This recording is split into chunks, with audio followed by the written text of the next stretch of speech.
Hi friends, எல்லாருக்கும் வணக்கம். எல்லாரும் எப்படி இருக்கீங்க? நல்லா இருக்கீங்களா? Welcome to Sakthi Saravana YouTube channel. இன்னைக்கு வந்து செவ்வாய்க்கிழமை காலையில பிரம்ம முகூர்த்த வழிபாடுங்க. இன்னைக்கு வெற்றிலை தீபம் ஏற்றி வழிபாடு செஞ்சுட்டேன். ஃபர்ஸ்ட் டைம் நான் புது வீட்டுக்கு வந்து இன்னைக்கு தான் வெற்றிலை தீபம் ஏற்றினேங்க. நான் எப்படி தீபம் ஏற்றி வழிபாடு செஞ்சேன் அப்படின்றத உங்களோட ஷேர் பண்ணிக்கிறேங்க. இன்னைக்கு வந்து நாளை எனக்கு 3:30 மணிக்கு ஸ்டார்ட் ஆச்சுங்க. எழுந்து குளிச்சுட்டு வாசல் தெளிச்சு கோலம் போட்டுட்டு நல்ல வாசல்ல தீபம் ஏற்றி வச்சிருக்கேன். 2 பக்கம் கல்லுப்பு பரிகாரம் வளர்வரை சஷ்டி அன்னைக்கு செஞ்சேங்க. ஞாயிற்றுக்கிழமை செஞ்சேன். 3 நாள் அது நிலவாசல்ல அப்படியே இருக்கணும். 3வது நாள் செவ்வாய்க்கிழமை நைட்டு செவ்வாய் ஓரையில 8 to 9 அதை வந்து நம்ம கரைச்சி கால்படாத இடத்துல போட்டுணுங்க. நைட்டு வந்து அதை எடுத்துடுவாங்க. இப்போ வெற்றிலை தீபம் ஏத்துறதுக்காக வெற்றிலை நல்ல சுத்தமான வெற்றிலை நல்லா எடுத்து கழுவிட்டு 6 வெற்றிலை போட்டு 6 வெற்றிலை மஞ்சள் குங்குமம் வச்சுட்டு நடுவில் ஒரு தீபம் ஏற்றலாம். இல்லை 6 வெற்றிலையிலுமே நம்ம தீபம் மிச்சம் ஏற்றலாங்க. நான் வந்து 6 வெற்றிலை வச்சுட்டு நடுவில் ஒரே ஒரு தீபம் நெய் தீபமா ஏற்றிக்கிறேங்க. எல்லாமே ரெடி பண்ணி வச்சிடறேன். பொதுவா வந்து வெற்றிலை தீபம் ஏத்துனா செவ்வாய் உரையில ஏத்துறது ரொம்ப விசேஷம் சொல்லுவாங்க. இந்த மார்கழி மாசம் அப்படின்றதுனால பிரம்ம முகூர்த்த வேலையில வழிபாடு செஞ்சோம் அப்படின்னாவே அது வந்து பல மடங்கு நமக்கு பலன் கொடுக்குங்க. அந்த வகையில பிரம்ம முகூர்த்த நேரத்துலதான் இந்த வெற்றிலை தீபம் ஏற்றி நான் வழிபாடு செஞ்சுக்கிறேங்க. செவ்வாய்க்கிழமை அப்படின்னாலே அது முருகப்பெருமானுக்கு உரிய நாள். இது நம்ம எல்லாருக்குமே தெரிஞ்ச விஷயம் தாங்க. இந்த நாள்ல முருகர் கோவிலுக்கு போயிட்டு விளக்கேற்றி முருகப்பெருமானை வழிபாடு செய்யலாம். முடியாதவங்க வீட்டுல இருந்தபடியே காலை நேரத்திலோ இல்லாட்டி மாலை நேரத்திலோ பூஜை அறையில விளக்கேற்றி வச்சுட்டு முருகப்பெருமான் திருவுருவ படத்திற்கு அழகா பூக்கள் எல்லாம் சாத்தி தீபம் ஏற்றி வழிபாடு செய்யலாம். வெற்றிலை தீபம் தான் ஏற்றணும் அப்படின்ற எந்த அவசியமும் கிடையாதுங்க.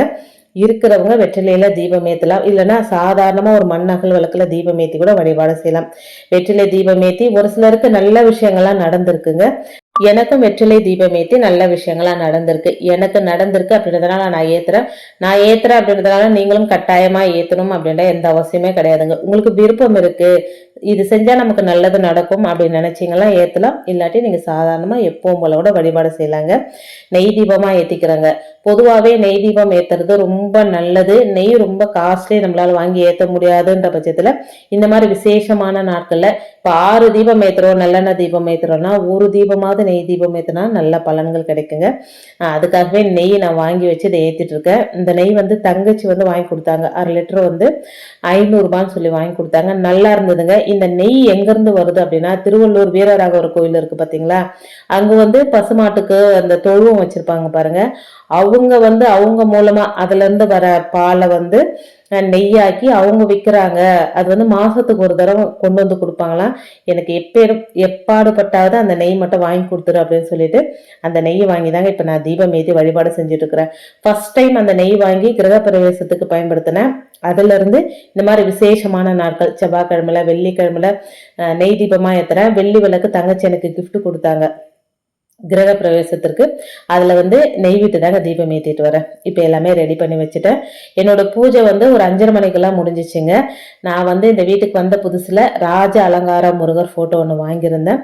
அந்த போட்டோவை கீழே எடுத்து ஒரு மணப்பலகை போட்டு மணப்பலகை மேல ராஜ அலங்கார முருகரை வந்து வச்சிருக்கிறேங்க. எனக்கு ரொம்ப பிடிச்சிருந்ததுங்க. அந்த முருகர் போட்டோ பார்க்க பார்க்க அவ்வளோ ஒரு சந்தோஷமா இருந்தது. அவருக்கு பக்கத்துல மயிலரகம் வச்சுக்கிறேங்க. எவ்வளவு அழகா இருக்கிறார் பாருங்க. ராஜ அலங்கார முருகர் கண்டிப்பா வீட்டுல இருந்தா ரொம்ப நல்லதுன்னு சொன்னாங்க. நமக்கு எப்ப வாய்ப்பு இருக்குமோ, எப்ப அவர் வீட்டுக்கு வரணும்னு நினைக்கிறாரோ அப்பதான் வந்து அவர் வர முடியும். நான் நினைச்சாலோ இல்ல நீங்க நினைச்சாலோ அவர் வீட்டுக்கு வர மாட்டாருங்க. அவர் நினைக்கணும். அவர் நினைச்சதை, ஏன்னா நான் ரொம்ப நாள் ஆசைப்பட்டேன் இந்த முருகர் போட்டோ வாங்கி வழிபாடு செய்யணும்னு சொல்லி. ஆனா புது வீட்டுக்கு வரும்போது வந்தது ரொம்ப சந்தோஷமா இருந்ததுங்க. எங்கிட்ட என்னென்ன பூக்கள் இருக்கோ கலர் கலரா பூ வச்சு அலங்காரம் பண்ணிக்கிறேங்க. பொதுவா முருகப்பெருமானுக்கு செவ்வரளி போட்டா ரொம்ப விசேஷம் சொல்லுவாங்க. இப்ப செவ்வரளி கிடைக்கல, நம்ம கிட்ட என்ன பூ இருக்கோ அதை போட்டு கூட வழிபாடு செஞ்சுக்கலாங்க. இருந்தாலும் இந்த வழிபாட்டை செய்ய சில நேரங்கள்ல நேரமும் காலமும் நமக்கு ஒத்துழைக்காது. வழிபாடுகள் வந்து தவறுங்க. அந்த சமயத்துல நமக்கு வந்து இனம் புரியாத மன கஷ்டமும் இருக்கும். ஆக எப்பாடுபட்டாவது அந்த முருகனை வழிபாடு செஞ்சிருங்க. உங்க வழிபாட்டை தடுக்கக்கூடிய கெட்ட நேரத்தை தாண்டி நீங்க வந்துட்டீங்க அப்படின்னா உங்க வாழ்க்கையில நல்லது மட்டுமே நடக்குங்க.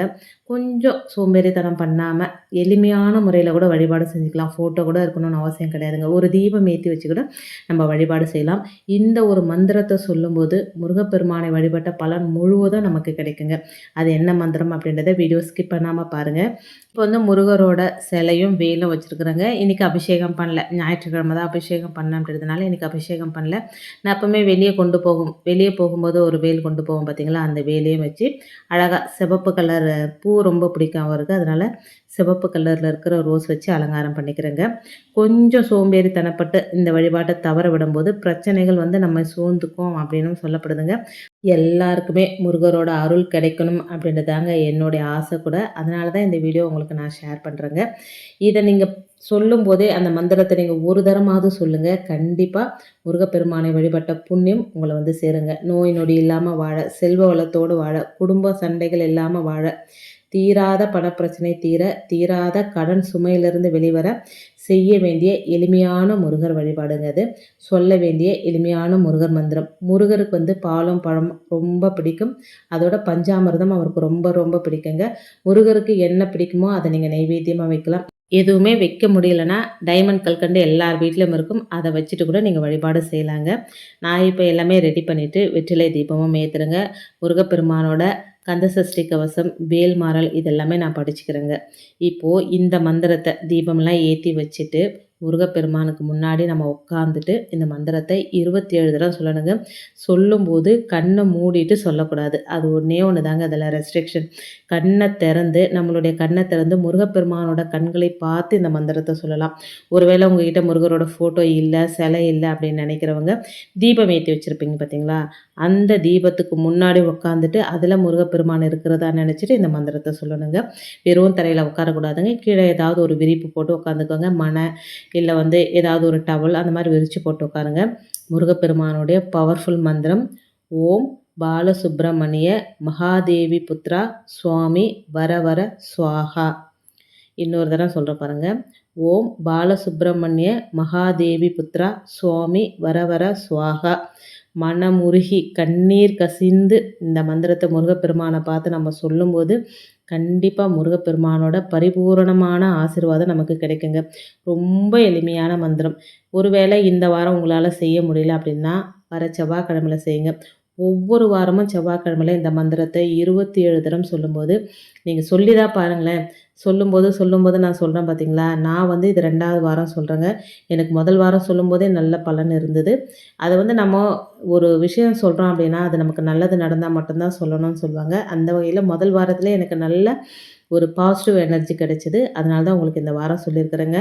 இந்த வாரம் இந்த செவ்வாய்க்கிழமை உங்களால் செய்ய முடியலன்னா அடுத்த செவ்வாய்க்கிழமை கண்டிப்பாக அந்த மந்திரத்தை சொல்லி முருகப்பெருமானுக்கு பிடித்த நெய்வேத்தியத்தை வச்சு ஃபோட்டோ இருந்தது அப்படின்னா அவர் கண்ணை பார்த்து இந்த மந்திரத்தை சொல்லுங்கள். ஃபோட்டோ இல்லை அப்படின்னா தீபம் ஏற்றி வைப்பீங்க இல்லைங்களா, முருகப்பெருமானுக்குன்னு தனியாக தீபம், அந்த தீபத்தை பார்த்து இந்த மந்திரத்தை 27 தடவை சொல்லுங்கள். இந்த மந்திரத்தை நான் டிஸ்கிரிப்ஷன் பாக்ஸில் வைக்கிறேங்க. அதை பார்த்து படிச்சுக்கோங்க. நீங்கள் ஒரு தடவை சொன்னாலே நல்ல பலன் கிடைக்கும். 27 தடவை சொன்னால் எவ்வளோ பலன் கிடைக்கும் அப்படின்றத நீங்களே நினச்சிக்கோங்க. இந்த மந்திரத்தை சொல்லிவிட்டு கடைசியில் தீப தூப ஆராதனையெல்லாம் காமிச்சு வழிபாட்டை நிறைவு செஞ்சுக்கலாங்க.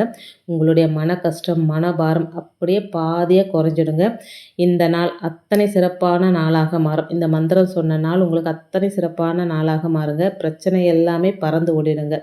எத்தனை முறை அந்த முருகனோட பெருமைகளை சொன்னாலும் நம்மளுடைய வாய் வந்து ஓயாதுங்க. சொல்ல சொல்ல இனிக்குதடா முருகா, உள்ளமெல்லாம் உன் பெயரை சொல்ல சொல்ல இனிக்குதடா முருகா அப்படின்னு ஒரு பாடலே இருக்குங்க. அந்த வகையில் இந்த மந்திரம் ரொம்ப பவர்ஃபுல்லான மந்திரங்க. நான் பயன்பட்டுட்டு வரேன். அதை தான் உங்களுக்கு நான் சொல்கிறேன். இதில் விருப்பம் இருக்கிறவங்க, நம்பிக்கை இருக்கிறவங்க சொல்லலாம். நம்பிக்கை இல்லாதவங்க தயவு செஞ்சு சொல்லாதீங்க. ஏன்னா ஒரு சிலருக்கு கடவுள் வழிபாடு அப்படின்றதே பிடிக்கிறது இல்லை. கடவுள் தான் எல்லாம் செய்கிறாரா, கடவுள் தான் எல்லாமே பார்த்துக்கிறாரா அப்படின்ற மாதிரிலாம் சிலர் கேட்குறாங்க. ஒரு சிலருக்கு வந்து கடவுள் நம்பிக்கை இருக்குது, ஒரு சிலருக்கு இல்லை. இல்லாதவங்கள பற்றி நமக்கு கவலை இல்லைங்க. இருக்கிறவங்க உங்களுக்கு பிடிச்சிருந்தது அப்படின்னா கண்டிப்பாக செய்யுங்க, நல்லதே நடக்குங்க. இன்றைக்கி வந்து ரொம்ப அழகாக 5:30 மணிக்கெலாம் என்னுடைய பூஜையை வந்து நான் நிறைவு செஞ்சுக்கிட்டேங்க. பொதுவாக வந்து நான் செவ்வாய்க்கிழமையில் செவ்வாய் ஓரையில் வழிபாடு செய்வோம். 6 to 7 இல்லைனா மதியம் 1 to 2, நைட்டு 8 to 9 இந்த 3 வேளை வந்து செவ்வாய் ஓரைங்க. இந்த டைமில் செய்யும்போது நல்ல பலன் கிடைக்கும். பிரம்ம முகூர்த்தத்தில் எந்த ஒரு கணக்குமே பார்க்கணுன்ற அவசியமே கிடையாதுங்க. நான் பிரம்ம முகூர்த்த வழிபாடு இந்த மார்கழி மாதம் செய்கிறதுனால பிரம்ம முகூர்த்தத்திலே இந்த வழிபாடையும் நான் செஞ்சு முடிச்சிட்டேங்க. இப்போ கடன் ஏதாவது கொடுக்குறீங்க அப்படின்னா, நீங்க செவ்வாய்க்கிழமையில செவ்வாய் ஓரையில குடுத்தீங்கன்னா, அந்த கடன் வந்து சீக்கிரமாவே அடையுங்க. அதுக்கு நானே ஒரு சாட்சியா கூட இருக்கிறேங்க. என் தங்கச்சிக்கு கூட நேத்து அத தான் சொன்னேன். "நேத்து பேங்க்குக்கு போய் கடன கட்ட வேண்டியது, நீ செவ்வாய்க்கிழமையில போ. நீ ஓர டைம் பார்க்க முடியலன்னா கூட பரவால்ல. செவ்வாய்க்கிழமையில போயிட்டு நீ கட்டு. கண்டிப்பா கடன் பிரச்சனை படிப்படியா உனக்கு குறையும்" அப்படின்னு சொன்னேன். அதுக்கேத்த மாரி தங்கச்சி இன்னைக்கு தான் போய் கட்டியிருக்குங்க. அதுக்கு என்ன ரிசல்ட் கிடைச்சது அப்படின்றத உங்களோட நான் ஷேர் பண்ணிக்கிறேங்க. அழகா தீபம் ஏத்தி காலையில என்னுடைய வழிபாடு முடிச்சுட்டு, அந்த நாள் நல்லபடியா தொடங்குதுங்க. காலையில நம்ம செய்ற எந்த ஒரு செயலா இருந்தாலும், நமக்கு வந்து அந்த நாளு நல்ல நாளாக அமையும் அப்படின்றதுல எந்தவித சந்தேகமும் கிடையாதுங்க. இந்த ராஜ அலங்கார முருகர பார்த்துக்கிட்டே இருக்கணும் போல இருந்ததுங்க. அவ்வளோ அழகா இருந்தது. மனசுக்கு அவ்வளோ நிறைவா இருந்ததுங்க. இந்த பிரம்ம முகூர்த்த பூஜை எப்பவுமே நீங்க காலையில செய்வீங்களான்னா, காலையில 5:30 மணிக்கெல்லாம் முடிச்சுடுவேங்க. இந்த ம மார்கழி மாசம் தொடங்கி என்னால ஒரு 2 நாள் தான் செய்ய முடியாம போச்சுங்க. அ அதாவது 4:30 மணிக்குள்ள தீபம் ஏத்திருவேன். அந்த 2 நாள் மட்டும் எனக்கு ஒரு 6 மணி ஆயிடுச்சுங்க. ரொம்ப வேலை, ரொம்ப டயர்ட் ஆயிடுச்சு அப்படின்றதுனால, எழுந்து ஒரு 2 நாள் மட்டும் தான் எனக்கு மிஸ் ஆயிடுச்சு. மத்தபடி தொடர்ந்து இந்த பிரம்ம முகூர்த்த பூஜை செஞ்சுக்கிட்டே வரேங்க. பூஜை அறை வந்து இன்னைக்கு இப்படி தான் இருக்கு. ரொம்ப அழகா அலங்காரம் பண்ணியிருக்கிறேங்க. எனக்கு பூஜை ரூம்ல இருந்தாலே நானே என்னைய மறந்துருவேன். என் உலகம் என்னுடைய பூஜை அறை தான் அப்படின்ற மாரி தான் இருக்கு. இவங்களுக்கெல்லாம் அழகா பூ சாத்தி அவங்கள பார்க்கும்போது மனசுக்கு அவ்வளோ ஒரு நிறைவு இருக்குங்க. இன்னைக்கு ரொம்ப மனநிறைவோட என்னோட பூஜைய நான் முடிச்சுட்டேங்க. வீடியோல நான் சொன்ன விஷயங்கள்லாம் உங்களுக்கு பிடிச்சிருந்தது அப்படின்னா, ப்ளீஸ் சேனலுக்கு சப்ஸ்கிரைப் பண்ணி சப்போர்ட் பண்ணுங்க. ஒவ்வொரு வீடியோவும் ரொம்ப கஷ்டப்பட்டு தான் எடுத்து நான் உங்களுக்கு அப்லோட் பண்ணிகிட்ருக்கிறேன். அதனால் உங்களுடைய சப்போர்ட் எனக்கு ரொம்ப ரொம்ப ரொம்ப முக்கியங்க. அதனால் சப்போர்ட் பண்ணுங்க. இந்த வீடியோ வந்து உங்கள் ஃப்ரெண்ட்ஸ் அண்ட் ஃபேமிலிக்கும் ஷேர் பண்ணி விடுங்க. அவங்களும் பலனடையட்டும். இன்னொரு எளிமையான ஆன்மீக தகவலோடு உங்களை சந்திக்கிறேன். அதுவரைக்கும் நன்றியும் வணக்கமும்.